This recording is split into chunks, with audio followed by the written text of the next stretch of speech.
to review this album, which prevented us from actually talking about it in an actual episode. So you have the first baton. I don't know why. Go for it, bro. You know why? I don't even know why you're questioning. I don't know why. I don't know why you're starting with me, man. You should have started with me last. No. Because people who listen to the last episode know your thoughts on Dave. So here, in front of the world, you're going to tell us what you thought about it first. He's a great rapper. So what do you mean what I thought about Dave? I think he's a great rapper. I think he's demonstrated that all over this album. He's rapping at an extremely high level all over the album. I think generally, the first thing that I kind of picked up on the album is that this guy loves the piano. He loves them somber, you know what I mean, like thought-provoking type of production and just like minimalistic type of beats with just piano keys in it. And I'm not saying that's a bad thing, but I think you have to be a bit careful with that sometimes. I think getting into that bag of mood music is very dangerous sometimes because it can borderline boring and jarring. And there were moments on this album when I kind of felt that way. There were times on the album when I felt like I understand why he picked certain beats and why he may have made certain beats. I think when you get certain beats and the type of things that he's talking about on the album, it adds to it. It can kind of evoke even more emotion than his lyrics. So I completely get that. But for me, my favorite Dave is when he's on a more, I don't know, a beat with a bit more rhythm. That's got a bit more tempo to it. But that to the side is a good album. It's a good album, man. I feel like musically, it was a step up from Psychodrama. I feel like he's touching on some really important topics, which I enjoy. I think in listening to him bar, just kind of like mad that this guy's only like 23. It's just like mad. He's just very ahead of his class. So the talent is like undeniable. And he's really like spitting at a very high level. I think one of the first things I looked at when I was looking at the album was the track listing, production credits and things of that nature. I know that Fraser T. Smith was very heavily involved in the last project. So looking at this album, I was kind of a bit like, all right, cool. Maybe the beats are going to be a bit different because with Fraser T. Smith, I think if you're aware of the type of music that he makes and the beats he makes, it's very minimalist and very piano driven. So I was a bit surprised to still find that theme on this album. But I liked J5's contribution to the album. I think they produced a couple of songs in it as well, which I enjoyed. But yeah, overall, I thought it was a good album, man. There's a lot there. It's a very meaty album just as far as content. I do feel like some of the topics that he was touching on were very important. And I just feel like those particular songs might have slapped even more if the beats were a bit more interesting. I just found at times it just became a bit mundane. And you tend to find that sometimes with like top tier lyricists, sometimes the production doesn't always match up to the level of skill and lyricism that they're kind of showing. And at times I kind of found that. Like on a song like Heart Attack, what he was doing on that song lyrically was incredible. And maybe that song's a bad example because I actually appreciate the production on that. I think because of that type of production, we were able to kind of focus on his words a lot more. But if the production was different, then that song could have been an even bigger game changer for me. I just found that to be the case on a few songs on the album. I hear that. To the point of the kind of wall of sound and the fact that Fraser T. Smith worked heavily with Dave on the first album, I feel like that influence is clearly plain to see on this album. But I think it's just the fact that Dave has kind of cultivated his own kind of sound to where even without Fraser T. Smith, for people who might be that way inclined with the piano and stuff, it's still quite evident on Dave's production because, like, for one, he's produced quite a lot of this album along with people like James Blake and Kyle Evans and J5 as well on Lazarus. So it's definitely like a wall of sound he's created for himself. It's not to everybody's taste, obviously. When you hear the piano, you definitely know it's going to be some introspective stuff, some very like lyrical, I'm looking inside my soul type stuff, which, you know, depending on who you ask, might not be for everybody. But you know, I can appreciate that. With the heart attack beat, I'm guessing that you picked up the fact that the actual drum patterns was an actual heartbeat. Yeah, yeah. I thought it was quite clever. And I kind of appreciated like that was an example of the kind of attention to detail that I loved about the album. Just as far as the production, as well as what he's talking about, and some of the musical like progressions throughout this album as well. Like a track like "We're All Alone," like the first track, like it starts off kind of slow and it starts to slowly but surely build up, depending on according to his intensity, which I appreciated, and then goes straight to the piano when he's talking about, you know, the people that reached out to him who were feeling suicidal and stuff. So his music matches his mood, which very much is a thing that I appreciate of this album, because of the attention to detail. It shows that he's listening, and it shows that he's a musician through and through. Like he wants people to feel what he's feeling at every point in time, sort of thing. Did you have anything else on the album? Yeah, man. I think just generally, I appreciated the features. Gigs for me was a bit out of place on the Fire song. Oh, for real? Yeah, for me, he was the only one that didn't really deliver on that, man. Everyone else was spraying. Gets floated. And that was the first time I've heard Fredo rap, and I really enjoyed his verse. And I like his voice as well. He sounded really good on that beat. And I love the choir, the way the choir came in, the setup for the choir as well, just sounded really good. So that track in itself, I really liked. But when I got to Giggs' verse, yeah, nah, man.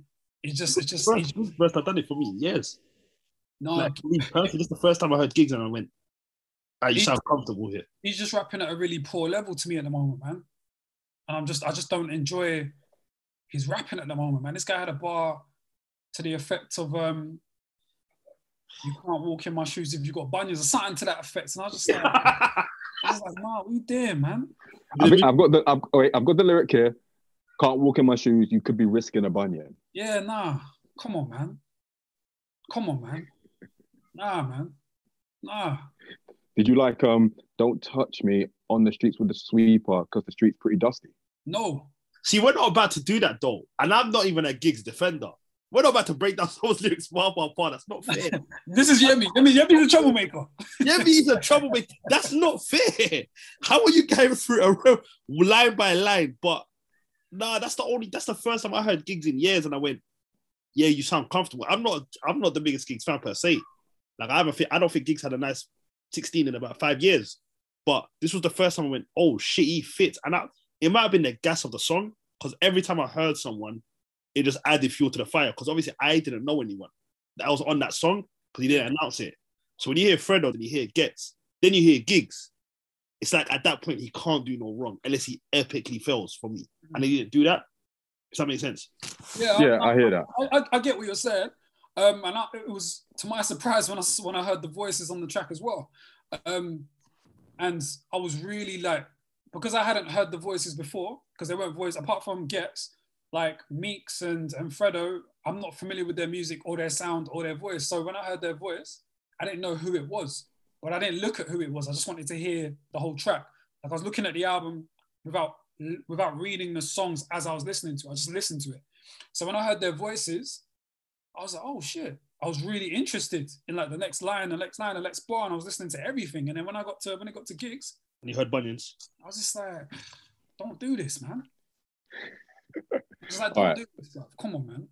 Let me say a couple of things. First of all, I'm not a troublemaker. I'm trying to take this pod to the next level. Thank you very much. Second of all, I agree with Mo. I feel like Giggs is rapping at a higher level than he has in a while. I feel like you've all said this. Giggs has been in cruise control for a long time. I feel like the fact that he's rapping alongside Fredo and Meeks and Gets, he had to step his game up a little bit. It might not sound like it to you, Pete, but for someone who's actively been listening to his tapes, especially his most recent tapes, very closely from like Landlord in 2016 onwards, this Giggs compared to that one it's an improvement, man. It's an improvement. I feel like he sounded hungrier, sounded more determined. He knew he was rapping up against some top tier rappers. Gets anyway. But shout out to Fredo and Meeks as well. You've actually been introduced to Fredo at a good time where he's actually improving. And as for Meeks, that was the first time I heard Meeks. I'd heard his name around, but I'd never actually heard him. I feel like he definitely like stepped his game up a bit. It sounded like it was 08, 09 Giggs. He kind of brought it back for me. But Gets, he stole the show, man. He stole the show. How can you start a flipping... As he would. Bro, how can you start a verse with fire burning while I'm watching higher learning, guns busting, tires turning, that's a Russian and a German. Mm. And then the yes afterwards. The way he entered it as well, the way his voice came into it. Now that song takes a piss. He's different. By the bell when you hear the screech. He's different. He's different, man. And I heard something about Robotussin. When I heard Robotussin, I go, I ain't heard a Robotussin bar in about 15 years. My guy. And what's so mad is that, like, after I finished listening to the album and just was kind of just putting together my thoughts and stuff, and I was thinking about the features and how they fit in that. No disrespect to Dave, because Dave raps at a very high level, but when you put Gets on a track, I think you're then okay with not having the best verse on that track. And you're prepped for it. Because when you get Gets on a track, you kind of know what he's going to do. He ain't going to come play about. You know he's going to float. And that's exactly what happened. And Dave didn't slack at all. But he weren't going to have a better verse than Gets, though. Not on a beat like that. Yeah. This is Super Saiyan Gets right now. Like, he's easily the best in the UK right now, whatever generation. You could make a case for him as one of the best in the world right now as well. So when you go up against this Gets, just admit, like, to your point, like, just, you're very okay with taking that L. I've got a question for you guys real quick. Is this the best back-to-back UK albums from an artist in the UK that we've seen? Hold that thought. Before you do that, what did you think of the album? I fucked with it, man. Like, I loved everything about it. I'm a bit opposite to Pete in the production side of it. I think the production worked perfectly for what Dave gave us. I think the way he started the album was with the obviously the title of the album with the title of the song. From there, the way it caught us, I was skeptical about this album just because Psychodrama was Psychodrama, but I just didn't know what the follow was. Like, I had zero expectation going into this album about what angle he's gonna tackle it from. Do you get what I'm saying? I didn't know when I heard Clash, I didn't know where it was gonna go from. Like, I didn't get it. I just think like a regular song. But no, I think it's flawless, man. I fuck with this album a lot. I think it's clearly better than Psychodrama, in my opinion, already. Like, I think it's clearly elevated. I think he's clearly gone up a level in terms of lyricism, and I think production, he's now got what he wants. I feel like Dave understands where he is right now, what he wants to hear. And like you guys said, I think the song with the Gets and the Dave song, the WizKid one, to me, I think that's going to be the summer banger of this. I think that's the summer banger. I think that will be the song of the summer. I think my mind's gone blank. But what song was it when he just, for about 5 minutes, he just rapping a cappella, when he's just going crazy for a bit? That was Heart Attack. Yeah, Heart Attack as well. So my mind went blank. I think he's the same on Survivor's Guilt as well. Yeah, so it's like he's giving us everything that we want. You can't ask for more. You've got your summer songs there. You've got the conscious songs there. I fuck with the production personally. So to me, he couldn't have done, I don't know what he could have done more that would make me like this more, if you get what I mean. Like, I fuck with this album. The one song that I don't fuck with the most is Verdansky. And even that I fuck with. Do you get what I mean? Yeah, that's the one that at least is up and down with me. Oh, raw. Yeah, that's what I'm saying. I think generally the streets are saying it's Verdansk that is the one to skip. Yeah, I like it, but no, but that's what I'm saying though. No, but Pete, this is what I'm saying though. That song to me is the most skippable track, but I still feel like it's fire. I don't think he's got a whack track in this album to me. I'm surprised that you think that's the most skippable track. Because for me, it was Both Sides of a Smile. That's one of my favorites. See, nah. But I'm not a huge fan of James Blake, and I could hear his mood all over that. So maybe that's why I wasn't feeling it. But I thought everyone would like Verdansk. I fuck with it. I'm just saying if I had to pick one. Yeah. But I'm easily picking Law of Attraction with Snow Allegra. That was just very throwaway, bro. Are you a Snow Allegra fan? I felt away about that tune, man. No, I like Snow Allegra. Her last album was really, really good. And I still have yet to listen to her new album. But that one, like, I get what they were trying to do. The chemistry's there. It just wasn't it for me. Yeah, same. Like, the songs, her voice, the progression of her voice on that song just got worse for me. I think it was a style of her singing on that song that I didn't like, because the beat slaps, but I didn't like how she sang it. So I don't know if it would have been better placed for another feature. Yeah. And that's what I was thinking about. Like, who would I have put on that track? And I love Snow Allegra. But yeah, I just wasn't feeling her performance in that. Fair enough. Yeah, I hear that. Now, The overall, dance though, that's interesting. I think he elevated, and that's all you can. That's all you can ask from an artist, as long as you see the elevation. Then, and if you see the elevation from their first album to the second album, can you technically ask for any more? Is that not all you just want from your artist, just to see a level of progression they get to? And that's what he's given us consistently. We've seen the progression in Dave. So, personally, for me, that's all I can ask from my artist, man. He's given me everything I wanted. If I saw the same elevation in Cole, would have had a classic by now. But we moved. That has to mention J. Cole. No, but tell me that wasn't a great reference, though. But you have I to. mean, Did that not make sense, though? We're not going to act like this. So we're going to see it collectively and act like that didn't make sense. If you can go the next 3 episodes without mentioning J. Cole, I'll give you a 5 for every episode you don't mention him. So if I go back and listen to 3 episodes we've done in the past where I haven't mentioned him. No. From here on out. So I can't do it in the past. Rob, you mentioned both. 50 episodes of Cole. Episode. No, we're not about to say we mentioned it every 50 episodes. Fam, if we go back and listen. So you're going to allow my name? My name is my name. Fam, if we get an intern to look back at our old episodes and listen. If we get an intern? Yeah, fam, and get them to know every time J. Cole's name come up here, you'll be disgusted with yourself. I didn't mention him last episode, just saying. Yes, you did. We now have the title of the episode. Yeah, you did mention him, to be fair. Right, fair enough. I'm just saying, innit? If all I want from my artist is progression, and Dave's given me that in every album so far, so I can't ask for much more, man. Yes, I agree 100%. I think also we've got to remember he is only 23. The fact he's given us like this album, and depending on how you felt about the last album, it was a quality body of work, and he's given us two quality bodies of work already in such a short space of time. I think for me, like, this album is great. Like, it's got everything I want from Dave. Like, the introspective, the controversial, him basically tackling subjects like the Windrush generation and stuff like that, you know, speaks to real life. Like, he always looks outwards. His scope is always like looking towards trying to help people. You know what I'm saying? Him saying sorry to black women for, you know, all his crimes against them and stuff like that. Like, he's clearly a very like repenting person. And I love the fact that he's living his life throughout this album. I feel like he's reflecting, but he's also like looking towards greater things and trying to help and be of service to people. I feel like from top to bottom, other than like the song with Snow Allegra, like there's not a song here that I can fault.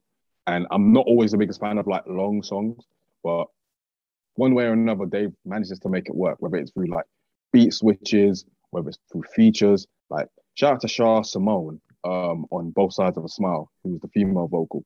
She killed it. Originally, I thought it was Miss Banks, but then I did some research and realized it was Shah Simone. So shout out to her. Stormzy did his thing. You know, all the features on In the Fire did their thing. I mean, James Blake, I love James Blake. So James Blake can't put a finger wrong for me. And I like the fact he's collaborating with more like rappers now. He would collab with Slow Tie earlier in the year. He's now collabing with Dave. So he's opening up a little bit more. So very, very dope. Yeah, man. I just feel like one point where I was just like, man, this is like desperately sad. Like when his mum was telling her story on Heart Attack. Yeah. Like, man, it was hard. First time listening to that, when I was doing like the rounds of the album again, I had to skip that part. Man. You can't listen to it, bro. I can't listen to it. Yeah. You hear her crying and that? Yeah, no, I'm good. Yeah, man. I had to skip it today as well because I listened to it again today and I was like, I can't. You don't want to man. This, like, yeah. But that story is just so like, that's our parent generation. Yeah. Like, that's just like you really stop and think of just how much sacrifice like your parents have made just to like make sure that you're good in a country that's foreign to them, that not even low key, high key hates them and resents them, and having to move mountains just to make sure your kids are good, sort of thing. Yeah. But through the sadness is also inspiration. So I appreciate that. And that's why he's special, because he's for someone so young, he shouldn't be able to articulate that level of pain as well as he does. And there's something to that, man. Like there's something to that. And I'm not one for comparisons like that, but he's special, man. He gets it. I've got a name in my head, but I don't want to say it, but he's special. For someone so young that is as lyrically inclined as he is special. And he's going to do big things, man. He's going to keep growing, because unlike the person that I've got in my head, he seems to have the balance of music making ability and rhyming. Whether I like some of the beats or not is irrelevant. He's just definitely demonstrated the ability to have the thought behind actually making good music, and he can do that. And that's important because there are way more established artists, MCs, that don't have that. And they never actually get to that point. They just concentrate on being lyrically inclined and kind of forego the music making part of it. But he's kind of got onto that quite quickly. And that's impressive. 100%, man. He's someone who... I love our scene at the moment, man. Like, I give, some of our MC stick or whatever, but we're getting better, man. We're getting so much better and we're doing really well right now. You know what I mean? And he's a great example of, what's coming out of our scene. 100%, man. I feel like with Dave, he very much was someone that valued both. So he valued the art of rhyming, but he also valued the art of music making. So I think he's like a grade 6 or 7 in piano from Wade. So he already had a musical mind. It was just about channeling that into what he wanted to craft. And, with all the people that he's been around, that he's peaked game from, has only helped. So for that, he's the perfect example who's got that perfect balance as well. And he's emblematic of the scene, as you say, because the scene is now full of people who really, really hone the craft of being an artist rather than just being an MC. And they realize that in order to be successful, you should be the total package for what it's worth. Some people can't do it all the way, Stormzy, but at the same time, completely unnecessary. Listen, man, that was next level. Next level. So what I'm saying is, at the end of the day, like, some people can't do it, but Dave is kind of those one-of-one artists. A lot of people can't do it. Does it at a high level, man. A lot of people can't do it. Do you know how hard it is to figure out a perfect balance between production and the bars? Like, so young as well. It takes so long, man. Like, Nas is still looking for someone to EP the tape. So when you're such a heavy borrower, so that was necessary. Yeah. Next level. So, fam, he's the name I was thinking about. Oh, for real? Yeah. I knew it. I knew it. Balance. No, Dave gives me Nas vibes. That's a big compliment coming from you. He gives me Nas vibes with a better ear. Which is crazy. Well, he makes his beats. A better ear for making music. A better ear for making music. Yeah, listen, it takes some people a few decades. Takes Dave a few years. Listen, what, I'm not going to be like the Nas caper today. It's not that. But at the end of the day, like, Dave very much is that guy. He is like Giannis. Like, they've now figured out the keys to the kingdom. Like, Dave knows what he wants to do now. Like, he knows where he's comfortable. Like, he knows where to push the boundaries. He knows what keys he wants to play, what bars he's going to fit here. Like, I think he gets to run his own show now, where maybe, I'm not saying psychodrama, he didn't, but he's fully got the keys to the castle now, where it's like, you can do what you want. We've got so much trust in you where maybe you don't need to give us a location or whatever. It's up to you to do whatever you want. Do you know what I mean? So I think he's figured it out, man. And I think it's great to see. At 23, I don't think people understand how young that is to be doing what he's doing.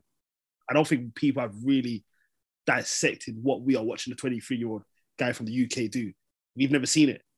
We've never seen someone do what Dave's done in terms of a quality in music.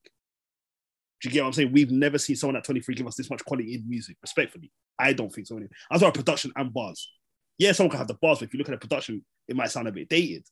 He has to be careful, though. He has to be careful, man, because there were times when you might try and be too musical and too artsy. Sometimes he may toe that line, especially with just the piano keys and that. And I'm going to keep harping on that point because that was a heavy theme on the last album. And that's probably why at first the album sounded really, really good. But I haven't really been able to go back to it that much just because it was just very, very boring, man. And I feel like he has to be careful with that. I feel like he gives us way more when he is bobbing and weaving through beats and, giving us a bit of a flow, a bit more of a flow. But when you rely heavily on, piano-driven production to provide a mood, it can get techie sometimes. So he has to be careful with that. Do you think granted, he gives us other stuff on other songs, like Lazarus, that's my shit. I'm gonna be playing that for the rest of the summer. But if the majority of the album is that piano-driven type of sounds, I don't know, man. Because I was thinking about the difference between this and Psychodrama, and this probably has a bit more replay value for me. Psychodrama has a lot of good songs, but for some reason I just can't go back to it like that unless I'm in a mood. Like I have to be in a mood. I think this definitely got more replay value than Psychodrama. I agree with you there. I think this definitely has more to come back to. But Pete, do you think that's because I'm a mood music guy, man? I love that introspective type of that music. I love those songs that make you think, that make you dig deep into yourself and look within yourself. I love that. But I love it with the right beat. Do you think he struck a better balance between the piano and the more upbeat stuff on this album? Better than Psychodrama, yeah. Better than Psychodrama for sure. Which is probably why it has more replay value for you. Yeah. I just can't do too much of that. It becomes a bit too plain for me, man, and too like somber and too melancholic and like I don't know, man. I'm not trying to be sad during the summer and that. Do you know what I mean? So that's why I say he's got to be careful with that. I feel that, but it serves a purpose because the stuff that he raps about on those types of songs probably needs that kind of production. So is it a thing where he like completely forsakes the piano, meaning that he probably forsakes those topics as well? Or does he doesn't have to forsake the topics.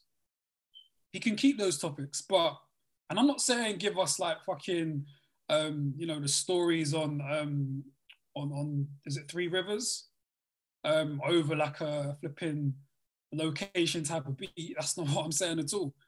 I'm just saying he has to be very careful with allowing the beat to dictate what he bars about. Because it can be, I think, and that's where we kind of get bored of some of the rappers that are known to be conscious. A lot of their beats, they forego the beats for the bars. And on those type of beats that Dave's doing it on, there's a risk of that. There's a way for your message to get put across if the production is interesting. If it's too samey, then it can get a bit redundant for me.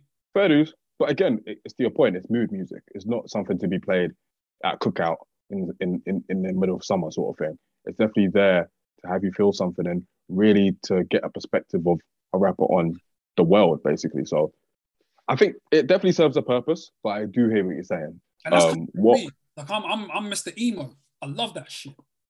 But if I feel like the beat that I'm getting it on isn't it, then and I'm not feeling it, it's not gonna reach you. Then yeah, it won't reach me. It will stop me from really, I guess, internalizing what you're saying to me.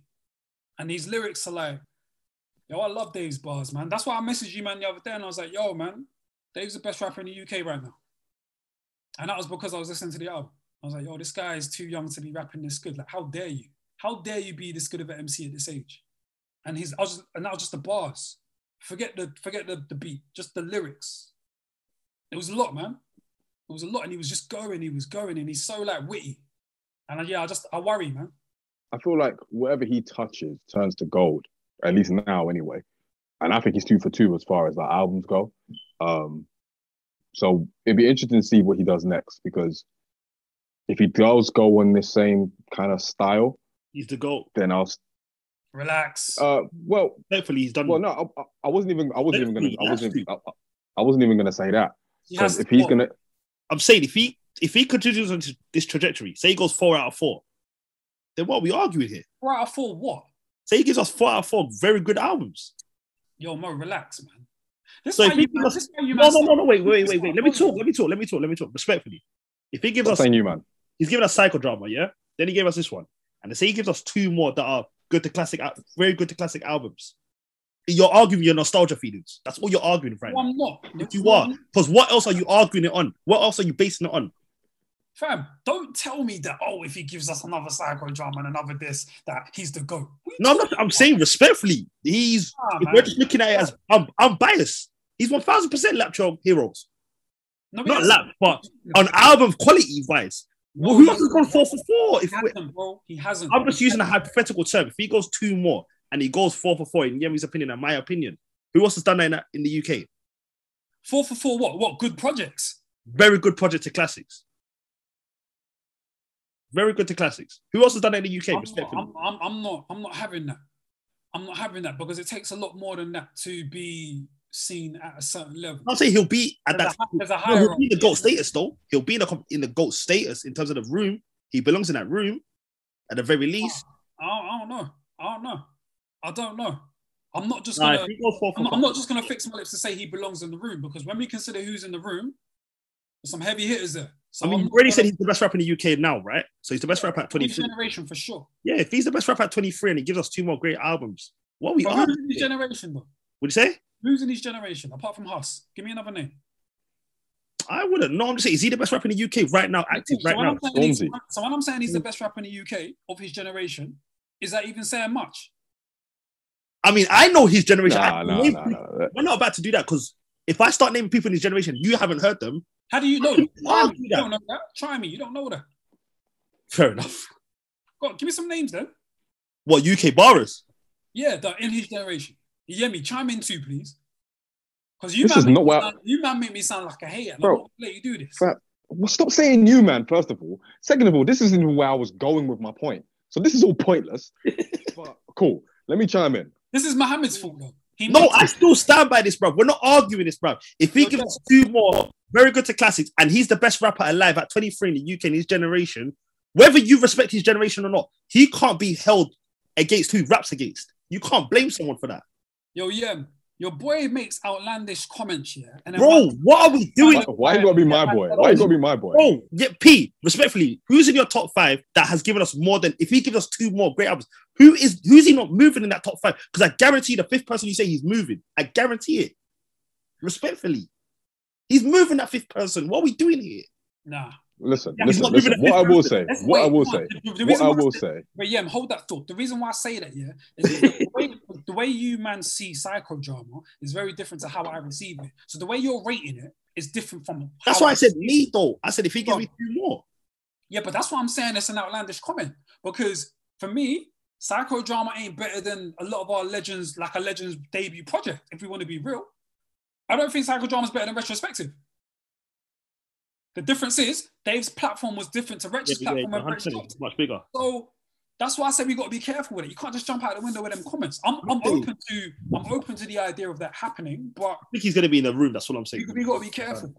The same way you were appalled when we were saying certain man were in the same with Thierry Henry. We're not about to do this now. We have to be careful. All I'm saying is, P, I hear you. All I'm saying is, in Mohammed's opinion, when it's all said and done, he's going to be in that room, innit? Not saying he's going to be the GOAT, but he's going to be in that room. He will have a key card. That's what I'm saying. He's going to have a key card to that room. We'll see it. When all is can I chime in now? Yeah, sorry, I'm gone. Apologies. When all is said and done, no, because I don't like the way you say you, man. I've literally been quiet this whole time. Yeah, anyway. But just because you're not doing it now. See, that's the thing with No. We're counting now. I'm not doing it now, so don't say you, man. Yo, Mo, that's the thing with yeah, and that's the thing with the audience too. They don't understand it. Fam, Jemmy a lot of the time is very Mr. Nice, can talk to him. They don't seize it, bro. Why are you so hurt, bro? They don't know that this guy's a villain. No, we're Peter on this. We're Peter's side on this. They don't see it. There have been times when he's enjoyed making me look like a villain, making me look like a hater, but he's not doing it right now. He likes making us look crazy. He likes us making us look crazy sometimes. He gets a thrill out of it. I'm telling you. So basically, Mohammed takes something that I didn't even finish saying, turns it into this massive, massive argument between him and Peter, and I'm the villain. How is that possible, bro? How's that possible? How is that possible? I'm not saying you're the villain. I was going to make a point that had nothing to do with this argument you man are talking. To be honest, I didn't even want to chime in. This is nonsense. But at the end of the day, I didn't know what I was going to say. I've got nothing to do with this. So don't say you, man. Okay? For today, don't say you, man. But what I was going to say was, when all is said and done, yeah, he continues doing what he's doing. And he continues producing quality music. And I think a good thing about these 2 albums, at least for me, I don't feel like they're going to age badly as well. Like they're very much stuff that you can, not even just musically, but topically as well. I feel like it's going to age very well. I think when all is said and done, he will be one of the greatest. Now, I think with that, we've obviously had a lot of greats in the UK, right? in different eras. I think with Dave, his ascension just feels different. Maybe it's the environment he's in. Maybe it's the music he's making. I feel like he will start to become or start to be in a league of his own. And that league will also be chatting to the greatest. So he will be in that room to Mo's point. I do agree with that. But to steer back to the album, what were our favorite tracks, lads? Mo, we'll start with you. See, yeah, man, I like the way you said that. I'm not mad at how you delivered that. And you know what?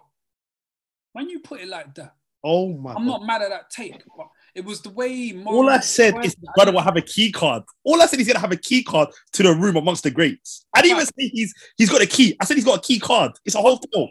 I've just got this thing for trying to predict what's going to happen with the next two projects. I don't know. I feel a way about that, man. Let's get there. And then you felt that way. You felt that way since we started the pod. Yeah, I just don't really. Let's get there. Fair enough. You just don't like the prediction game. But the way Yemi put it was way better than the way Mo put it. Even though it's the exact same point, yeah? Yeah. I respect you, Peter. I'm not going to lie. I respect you as a human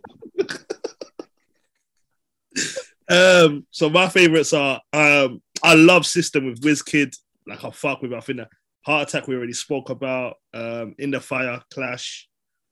Everything but Verdansk, I fuck with. Like, I will end up naming, I fuck with Verdansk as well, but I will end up naming the whole track list. But if I had to say top three, I'll go System, I'll go In the Fire, and I will go with Heart Attack.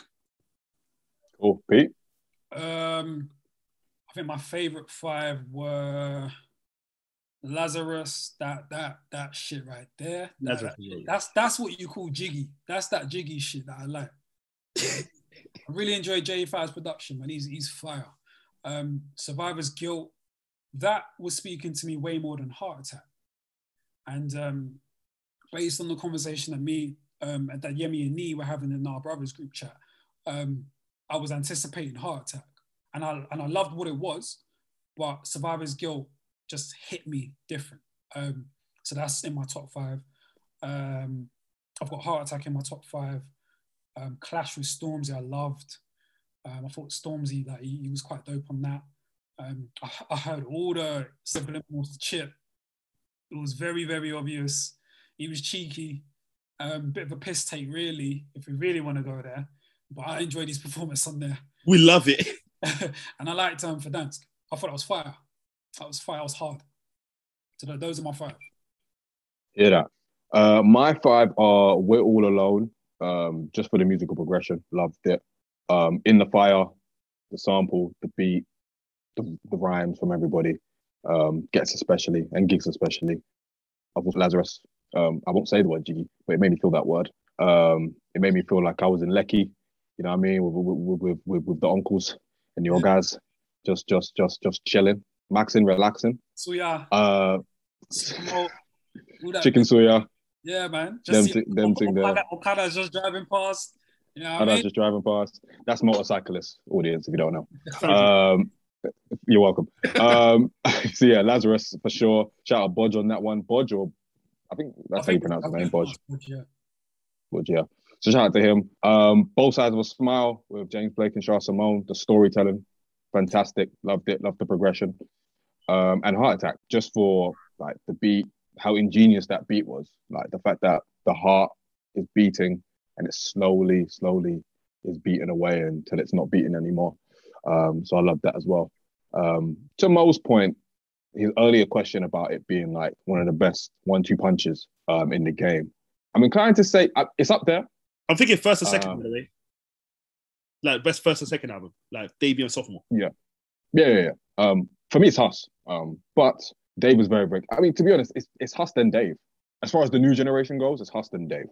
I think with Dave, well, no, at least with Huss anyway, there was just a lot more musically and topic as well, and just the charisma. Not to say that Dave doesn't have charisma, but Huss has a different type of charisma, man. It's so magnetic, and it's right there all over the albums. And I think with those albums, they gave you both sides of him. So Common Sense was more of the fun-loving guy, and then Big Conspiracy was like the militant Dr. Umar guy. You know what I mean? So I very much appreciate that.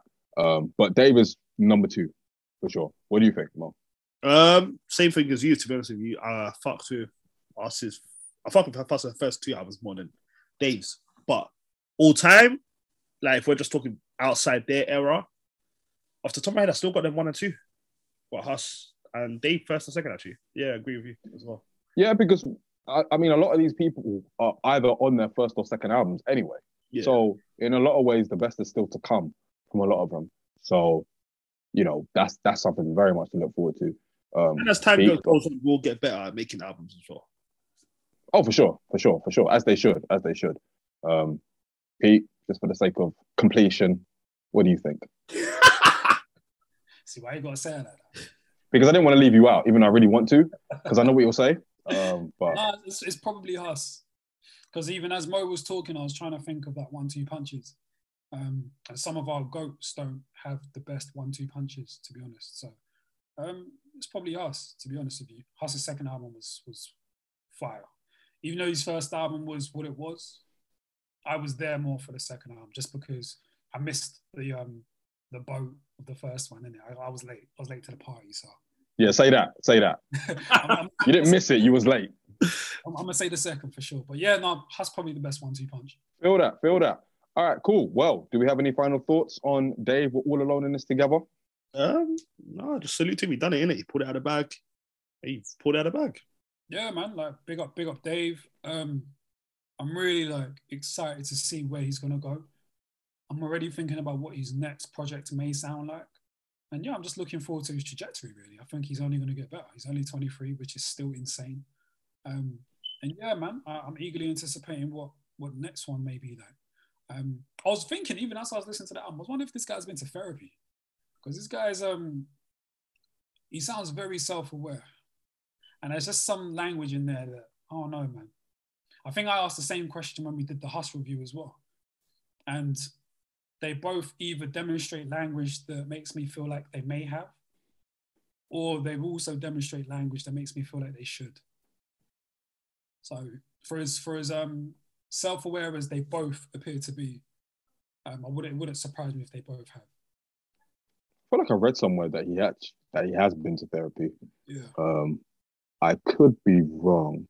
Whenever I hear any sort of MC kind of digging into a bag that kind of signals a bit of trauma, that's where my mind travels to all the time. Whenever I hear a rapper getting introspective, that's where my mind goes to. But yeah, especially topics as deep as he's covered. I guess my final thoughts would be Dave. He did it again. Done did it again. You're 2 for 2 for me. Very much looking forward to seeing what your next moves are musically. Yeah, man, just keep doing your thing. And when all is said and done, boy, we'll be doing think pieces on you. If I speak, big trouble. Big trouble. Big trouble if I speak.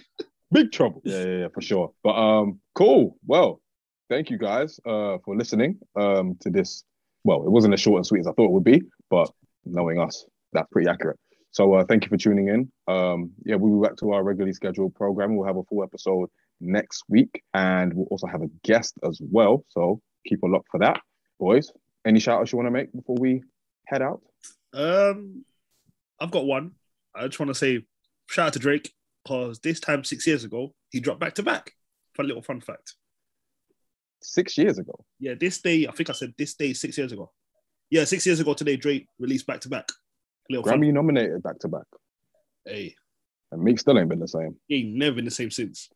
Hey, listen, one of these days we're gonna. What it means for a diss track to be Grammy nominated? The levels of disrespect. Yeah, man, he made it a hit. Meek ain't been the same since. Man. And it's certified 2 times platinum as well, the actual song, which is ridiculous for a diss track.